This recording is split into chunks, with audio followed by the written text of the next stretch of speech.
paz do Senhor, irmãos. Amém. Fico feliz aí. Agradeço aos irmãos pela oportunidade concedida. Né? Nós temos aí pregadores no púlpito aí, e assim foi me dada essa oportunidade. Eu sou grato a Deus. Eu sempre digo, e até Jesus voltar, eu vou dizer que para mim é sempre uma honra ministrar a palavra para a igreja, porque não é o pregador que é especial, é a igreja que é especial. Pedro, ele fala que aqueles que admoestam a igreja, que tome cuidado como falar com a noiva de Cristo. Eu me preocupo e me chateio algumas vezes quando eu vejo pregadores, e a Bíblia diz que aquele que admoesta tem que admoestar em amor. E Pedro diz, Jesus morreu por sua igreja. Então, quando você tratar a igreja, trate com muito amor, porque o dono dela é muito poderoso. Venceu a morte. Né? Então, eu sou grato a Deus por essa oportunidade. E eu quero convidar os irmãos a abrir a sua Bíblia em 1 Reis, capítulo 2. É um texto que eu já namoro um bom tempo, esse texto aqui. Primeiro Reis, capítulo 2, versículo 2. Quando o irmão me ligou, como é o culto dos varões, esse negócio aqui está uma maravilha. Como é o culto dos varões, eu pensei nesse texto, de 1 Reis, capítulo 2, versículo 2. Acho que esse aí vai ficar melhor, né? Coloca aqui. E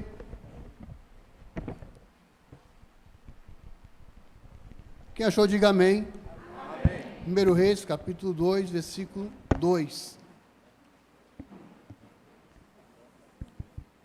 Palavra de Davi.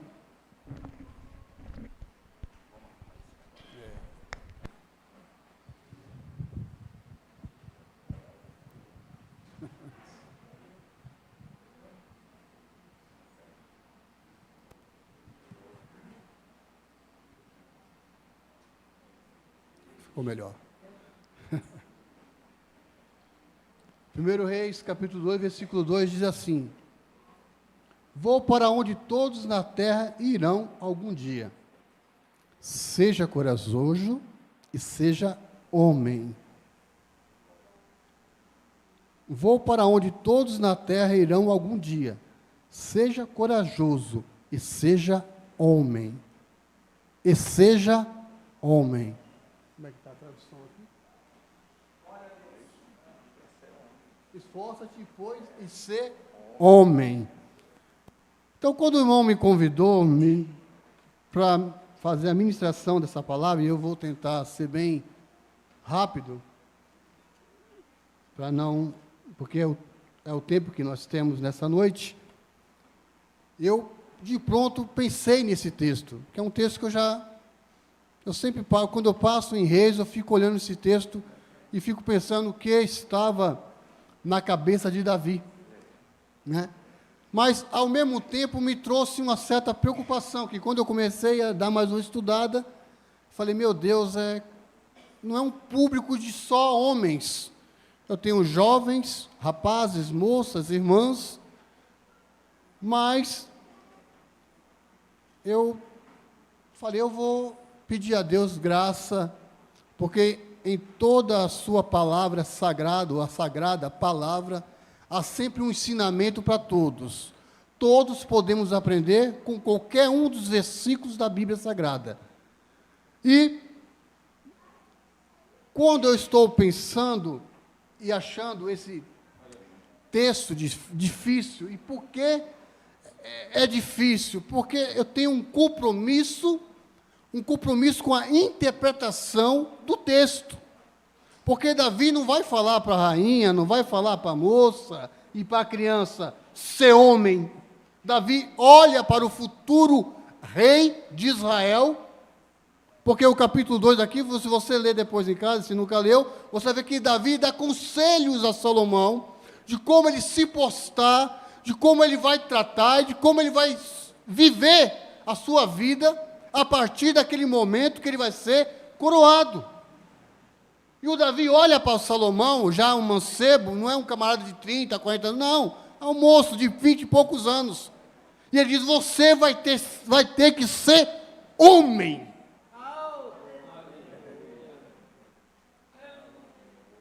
Você vai ter que ser homem.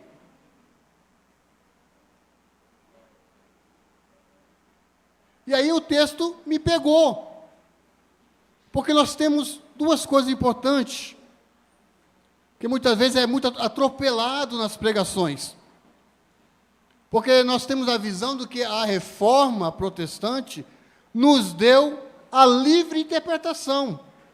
Então, eu posso interpretar a Bíblia como eu bem entender, e isso é uma verdade, principalmente aqui no Brasil, por causa de várias e várias denominações que nós temos.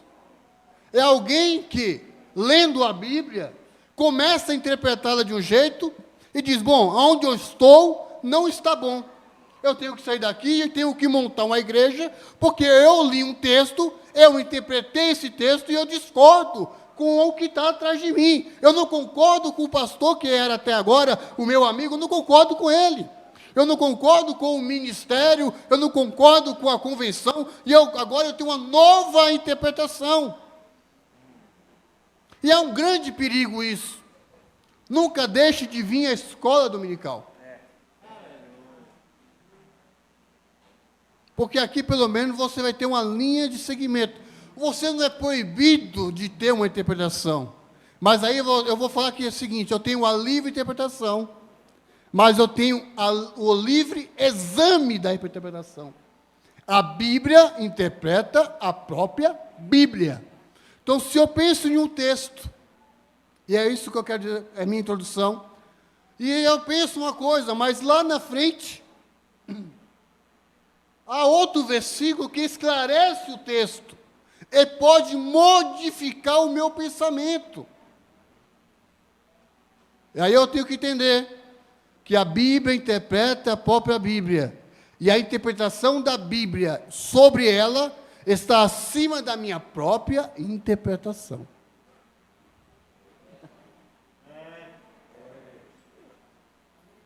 Parece confuso, né? Mas eu estou explicando para vocês porque esses homens aqui já sabem disso. Estou explicando para vocês. Porque, irmãos,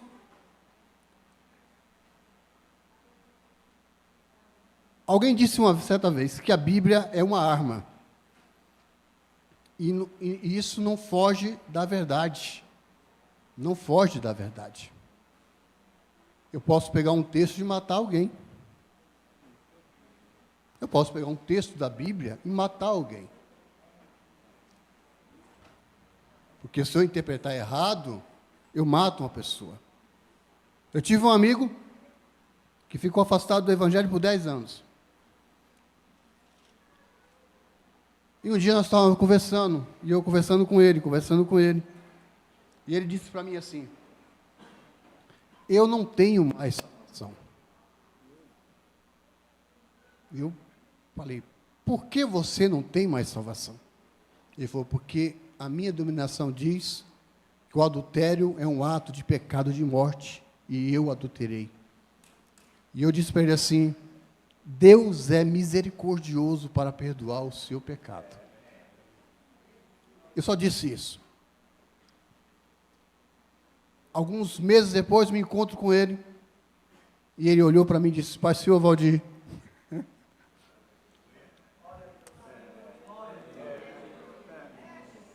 Jesus é lindo. Ele disse, Valdir, vou te dar meu testemunho. Sabe aquela palavra que você disse? Que Jesus era misericordioso e poderia perdoar os meus pecados. Eu disse, sei, eu lembro. Eu fui numa igreja, fui na assembleia, e o pastor, no final do culto, ele disse a mesma palavra que você disse. Eu não entendi a pregação do pregador, mas o que ele disse no final, ela inundou a minha alma de tal jeito, que eu senti que Deus estava naquele momento me perdoando. E eu senti o perdão de Deus invadir a minha alma, de modo que eu levantei a minha mão e disse: eu quero retornar para Jesus. E o Senhor Jesus, de modo maravilhoso, concedeu graça e paz àquela vida. É assim que ele faz, aleluia. Pois bem, Davi vai dar conselhos a Salomão. Davi, em Reis e Crônicas, ele dá aqui alguns conselhos. Seja forte e tem bom ânimo, e faze-o, não temas, nem te desanimes. Outro conselho, tenha coragem. Mas não se esqueça da fé. Seja cheio de fé. Obedeça ao Senhor, Salomão, e ande nos seus caminhos. Davi ainda diz assim: a sua maior função como rei é se manter fiel a Deus. Honre e escolha sempre Deus. Davi deu esses conselhos a Salomão. Mas eu sou muito criqui. Eu fico, aí eu falo, mas espera um pouquinho, parece que está faltando alguma coisa. E o último foi ser homem. E eu vou ler minha Bíblia, passo para lá, passo para cá. E ainda em um pouco de dúvida se seria essa uma mensagem para hoje, no culto de varões. Mas eu disse: Deus, é essa mesmo. E eu me deparei com uma coisa interessante. Davi deu muitos conselhos para Salomão. Mas Davi não disse para Salomão o seguinte: seja meu exemplo. Davi não disse isso. Deixa eu narrar aqui um pouquinho da história de Davi. Davi é um moço que apacentava, que foi escolhido, que guerreou, comandante de exército, e a ponto de alguém dizer que ele era um homem segundo o coração de Deus. Mas esse homem segundo o coração de Deus teve suas falhas. Era um bom rei, mas não foi um bom pai. Teve problemas de adultério, teve problemas de homicídio, de assassinato, porque ele mandou matar Urias. Então, eu acredito que Davi, quando começou a dar os conselhos, talvez no seu coração, no seu anseio, ele dizer assim: seja como seu pai, mas ele não tinha como dizer isso. Não tinha. E eu comecei a pensar uma coisa, irmãos, que é triste, é muito triste, o número de filhos de crentes afastados do Evangelho. Como é triste o número de crentes, filhos de crentes, afastados do Evangelho. E aí a gente encontra aí, quem sabe, a minha profissão, eu encontro muitos Davi nas drogas, muitos Salomões, muitos José. Até Jesus eu já encontrei nas drogas, meu Deus.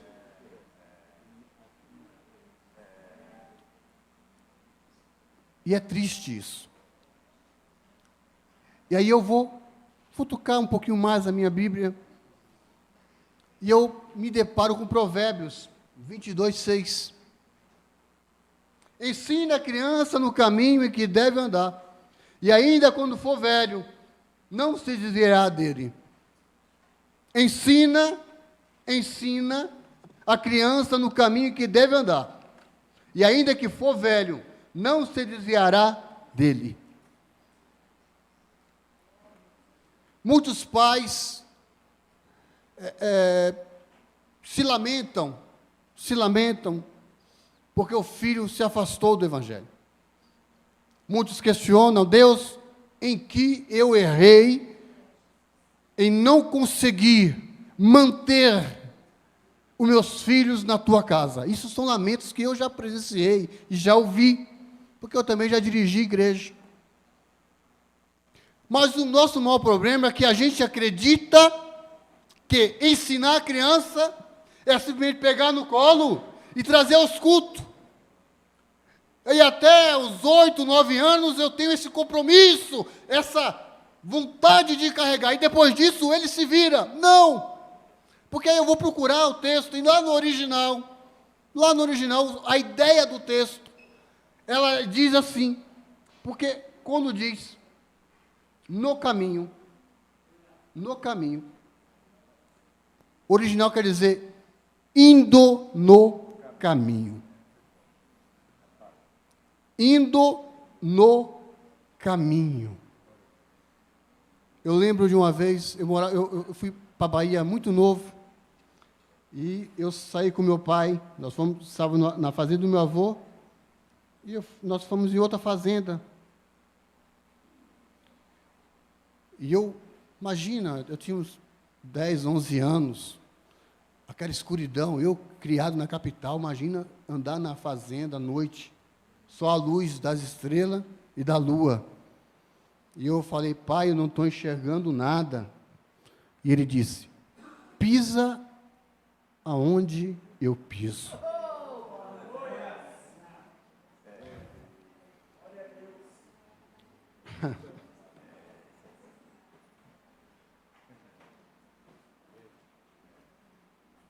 Pise aonde eu piso. E meu pai pisava.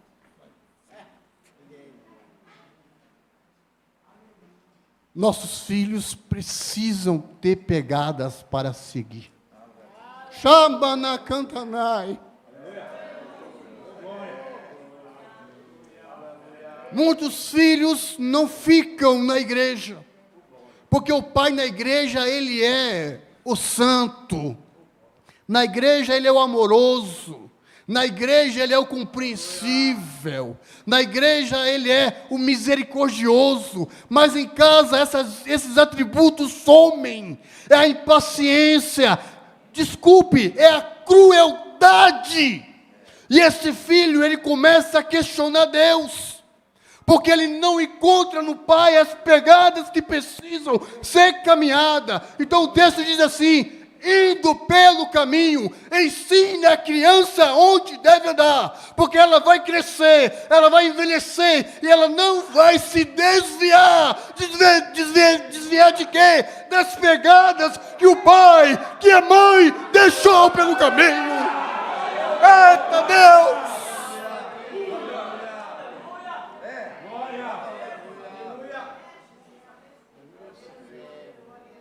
Davi não pode dizer para Salomão, siga meu exemplo. Deu bons conselhos, eu não posso questionar isso. Foram ótimos conselhos que Davi deu para Salomão. Mas ele não pôde dizer, seja meu exemplo. Seja meu exemplo, siga o meu exemplo. Não deu para dizer. Meu cunhado diz que lá em casa a parte emocional da religião é a Rosângela, eu sou a razão. Né? E eu louvo a Deus por isso, porque as duas coisas têm que andar juntos mesmo. E eu louvo a Deus pela minha esposa, que por muitos tempos, em algumas situações, ela praticamente, sem perceber, estava me carregando. Sem perceber, me carregando. Louvo a Deus pelos meus filhos. Às vezes, nem eu, nem a Rosângela vêm na igreja, eles estão aqui. Essa parte é por isso, eu vou chorar agora, eu não consigo continuar a pregação. Nós temos que ter, amados, essa preocupação. Pai, mãe, precisamos ter essa preocupação de ser exemplos. Palavras vão ao vento. Eu conversei um dia com o Isaías, um moço desviado. E nós conversando, eu fardado, e ele ainda carregava em sua carteira, a carteirinha, né? A carteira de membro. E ele tinha cometido um delito não tão grande. E quando eu fiz a revista pessoal, eu tirei o RG e quando olhei, estava lá a carteirinha da Assembleia. Aí eu peguei a carteirinha dele e coloquei no bolso para os parceiros que estavam comigo não verem. Chamei de canto e falei assim: hoje Deus vai te dar uma oportunidade muito grande. Eu sou diácono da igreja, da Assembleia, e eu vou liberar você. Mas é uma coisa, com uma condição. Volta para sua casa, pede perdão para os seus pais e retorne para a igreja. Disfarçadamente, tirei a carteirinha dele e falei: você precisa renovar isso aqui com fé, porque quem te ama vai te dar perdão, que é Jesus Cristo. Meus irmãos, a nossa igreja no Brasil, nós crescemos tanto, nós somos tão grandes. Eu estava ouvindo uma reportagem que de 1910, presta bem atenção numa coisa, 1911, 1910, a Congregação Cristã do Brasil, ela é inaugurada aqui no Brasil. Em 1911, a Assembleia de Deus. Você imagina que de 1911, 1910, 1911, até 2016, se eu não me engano, 2017, o povo evangélico, ele aumentou mais de 600.000%. Mais de 600.000%. E eu sempre questiono uma coisa, irmãos, algumas coisas me chateiam. Quando eu converso com alguns irmãos, eu falo: como é que a gente pode ser um povo tão grande no Brasil e as misérias continuarem as mesmas? Temos bancadas de vereadores, bancadas de deputados estaduais, deputados federais, senadores, bancadas com o nome de evangélicos, e a nossa situação no Brasil, ela continua de mal a pior. E alguém pode dizer assim: não, é porque isso tem que acontecer, porque Jesus está voltando. Sim, Jesus, eu creio que Jesus está voltando, mas a melhoria moral tem que acontecer a cada dia. Todas as reformas, todas as manifestações da igreja, elas foram manifestadas de modo moral.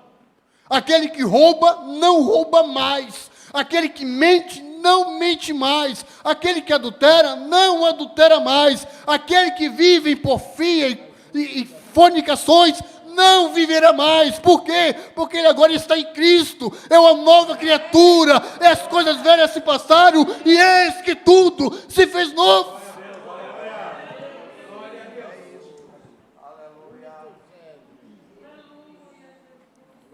Salomão, você vai assumir o reino. Seja corajoso. Mas é o seguinte, você tem que ser homem. E ser homem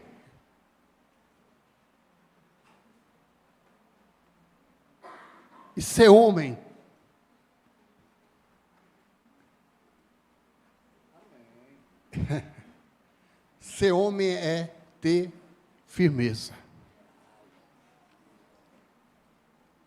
Firmeza. Ser provedor. Sustentador. É claro, irmãos, né? Claro que eu tenho pessoas que dizem que mulher de crente não pode trabalhar. E eu sempre digo para ele o seguinte: feliz é você que ganha bem para sustentar a sua mulher, a sua casa. Feliz é você.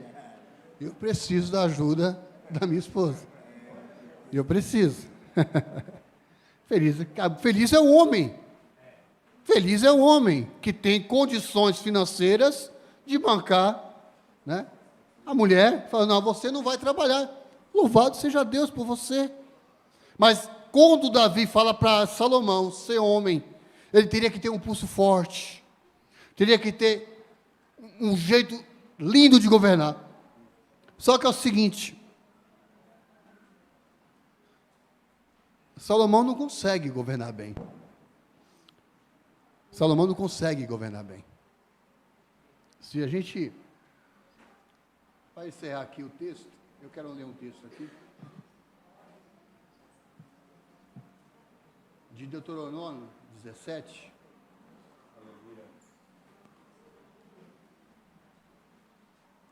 Eu sei que nós costumamos, eu digo nós, né?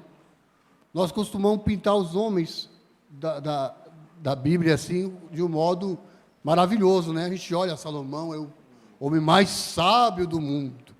Davi, o homem segundo o coração de Deus. Até um dia atrás eu estava ouvindo na rádio aí, um louvor aí meio esquisito.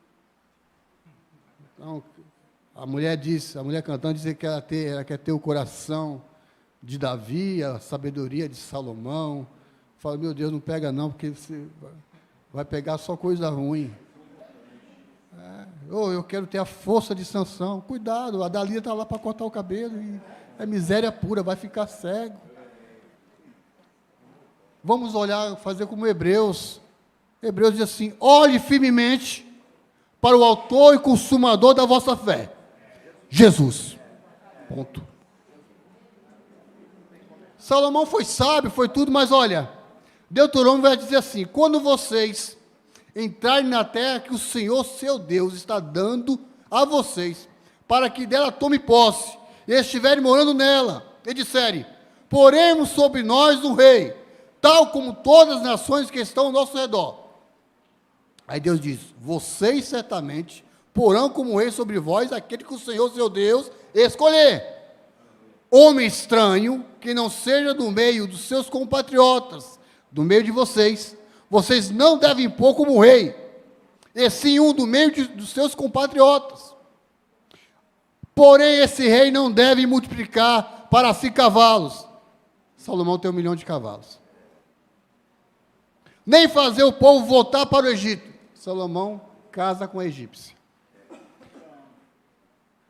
Nunca mais vocês devem voltar por este caminho. Esse rei também não deve tomar para si muitas mulheres.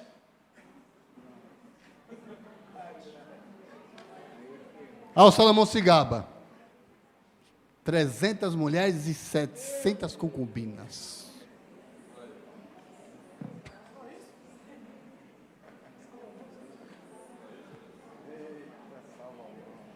Registrado. Registrado é isso. Meus irmãos, que o Senhor nos dê misericórdia. Governe bem a sua casa. Deixe pegada para os seus filhos. Irmão, como é lindo. Eu fico maravilhado. Eu vou abrir meu coração. Eu tenho mais 2 minutos. Eu fico tão maravilhado ver os meninos aqui. Aleluia.